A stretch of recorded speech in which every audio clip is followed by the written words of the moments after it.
দেশের ফুটবলকে অনন্য উচ্চতায় নিয়ে গেছেন নারী ফুটবলাররা। আন্তর্জাতিক নারী দিবসেও নিজেদের লক্ষ্যের প্রতি অবিচল জয়ী তারা। নারী এশিয়ান কাপে প্রথম ম্যাচে চীন, পরের ম্যাচে শক্তিশালী উত্তর কোরিয়ার কাছে হেরে ব্যাকফুটে বাংলাদেশ।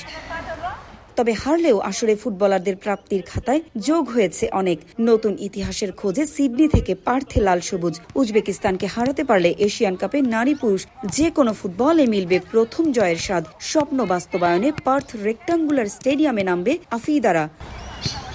2015 সালে এই মাঠেই এশিয়ান কাপে খেলে গেছে জামাল ভুঁইয়ারা। সে মাঠে উজবেকিস্তান বধের ছক কষছেন কোচ। কখনো রসিক, কখনো আবার দার্শনিকের মতো কথা বলা বাটলার জানিয়ে দিলেন তার কাছে জয় পরাজয় মুখ্য নয়, মেয়েদের পারফরমেন্সের উন্নতিতেই চোখ রাখছেন তিনি। এশিয়ান কাপের জন্য আমরা কতটা প্রস্তুতি নিয়ে এসেছিলাম এটা সবাই জানে। আমাদের ফুটবলাররা ডে বাই ডে উন্নতি করেছে। হাড্ডাহাড্ডি ম্যাচ হবে, ওদের কাছে সেরাটা চাই আমি। মাঠে ওরা ভালো ফুটবল খেলতে পারলে ফলাফল আমাদের পক্ষে আসতে পারে। উজবেকিস্তান ভালো দল, আমাদের সতর্ক থাকতে হবে। শেষ ম্যাচে রক্ষণে সেরাটা দিতে পারেননি অধিনায়ক আফিদা। তার ভুলে গোল হজম করেছিল বাংলাদেশ। ভুল থেকে শিক্ষা নিয়ে উজবেকিস্তানের বিপক্ষে পরিকল্পনা অনুযায়ী খেলতে চান অধিনায়ক। উজবেকিস্তানের সাথে আমরা অবশ্যই চেষ্টা করব আমাদের সেরাটা দিয়ে খেলার। আমাদের এখানে হারানোর কোনো কিছু নাই। আমরা প্রথমবারের মতো এখানে কোয়ালিফাই করেছি, আমাদের দেশকে এখানে রিপ্রেজেন্ট করতে পেরেছি, এটা আমাদের কাছে অনেক গর্বের বিষয়।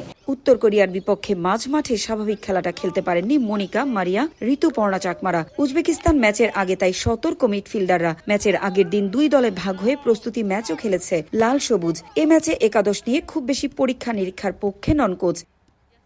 দুই ম্যাচে বাংলাদেশ গোল হজম করেছে 7টি, প্রতিপক্ষ উজবেকিস্তান করেছে 6টি। তৃতীয় সেরা দল হয়ে কোয়ার্টার ফাইনালে ওঠার দৌড়ে এগিয়ে আছে আরও কয়েকটি দেশ। তবে চাপমুক্ত থেকে নিজেদের খেলায় ফোকাস করতে চায় বাংলাদেশ।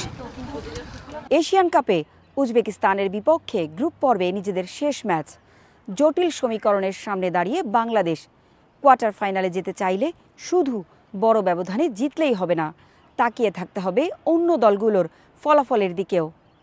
পারভিন আক্তার, সময় সংবাদ, অস্ট্রেলিয়া।